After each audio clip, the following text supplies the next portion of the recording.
আসসালামু আলাইকুম। চিকিৎসা ফাউন্ডেশন বাংলাদেশ লিমিটেডকে শুরুতে আমি কৃতজ্ঞতা ও ধন্যবাদ জানাই। চিকিৎসা শাস্ত্রে বৃহৎ জনগোষ্ঠীর চিকিৎসা ও সেবা দেওয়ার লক্ষ্যে CPMED certificate in prevention medicine and endocrine disease সম্পর্কে বিশদ একটি কোর্স চালু করার জন্য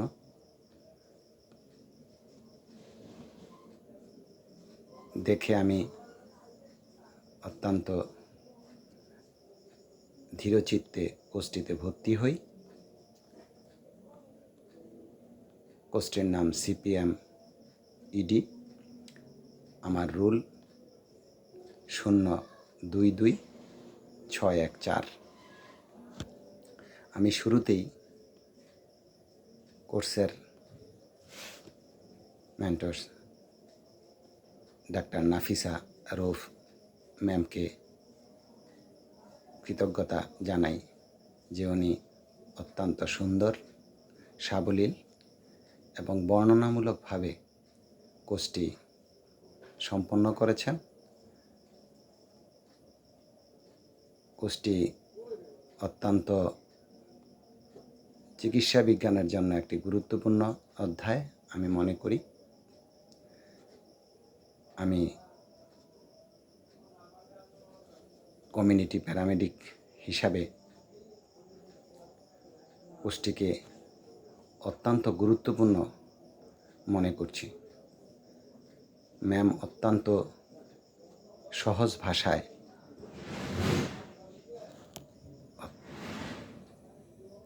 সুন্দর করে ভেঙে ভেঙে উপস্থাপন করেছেন।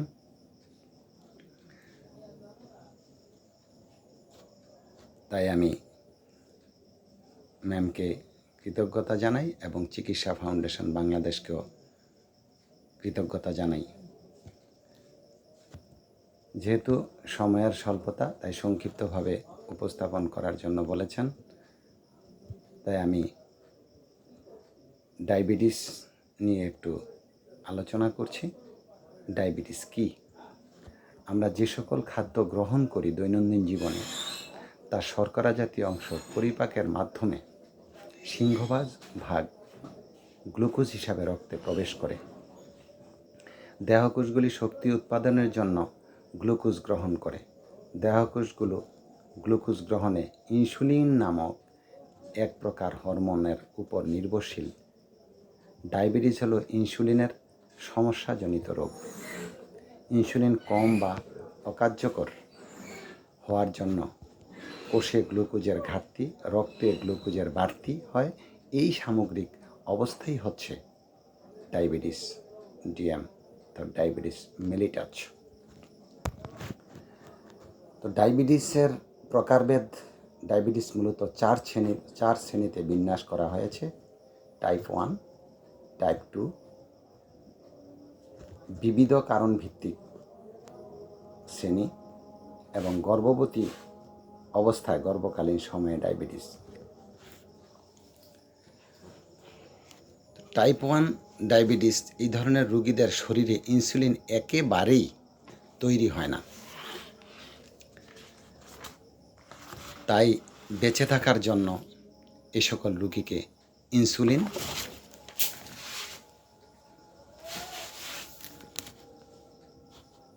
ইনজেকশন নিতেই হয়। অন্যথায় রক্তের শর্করা অতি দ্রুত বেড়ে গিয়ে অল্প সময়ের মধ্যে রক্তের অম্ল জাতীয় বিষক্রিয়ায় অজ্ঞান হয়ে মৃত্যু মুখ পতিত হয়। তো ডায়াবেটিস রোগের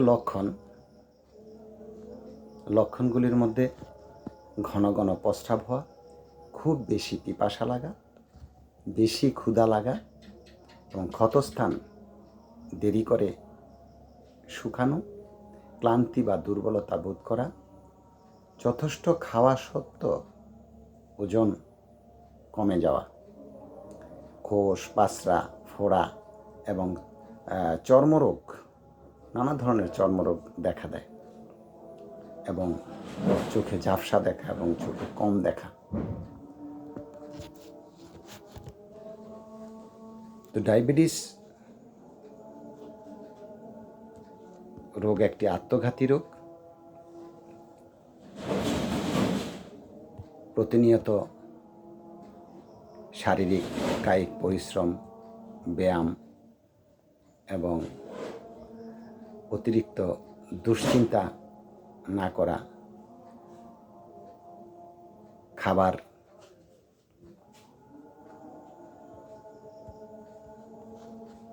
নিয়মিত এবং যে সকল খাবারে সাধারণত শরীরে গ্লুকোজের মাত্রা বেড়ে গিয়ে ইনসুলিনের মাত্রা কমতে থাকে, সে ধরনের খাবারগুলো বর্জন করা সমীচীন এবং যথাসময়ে এন্ডোক্রাইনোলজিস্টের শরণাপন্ন হয়ে যথাসময়ে এন্ডোক্রাইনোলজিস্টের পরামর্শ এবং চিকিৎসা নিয়ে সুন্দর ও স্বাভাবিক জীবনযাপন করলেই ডায়াবেটিস নিয়ন্ত্রণে থাকে। আমি বলি আমি আমার উপস্থাপনা এখানেই সমাপ্ত করছি। ম্যামকে অসংখ্য ধন্যবাদ এবং কৃতজ্ঞতা জানিয়ে উত্তরোত্তর চিকিৎসা ফাউন্ডেশনের উজ্জ্বল ভবিষ্যৎ কামনা করে আমি আমার উপস্থাপনা এখানেই শেষ করছি। নমস্কার।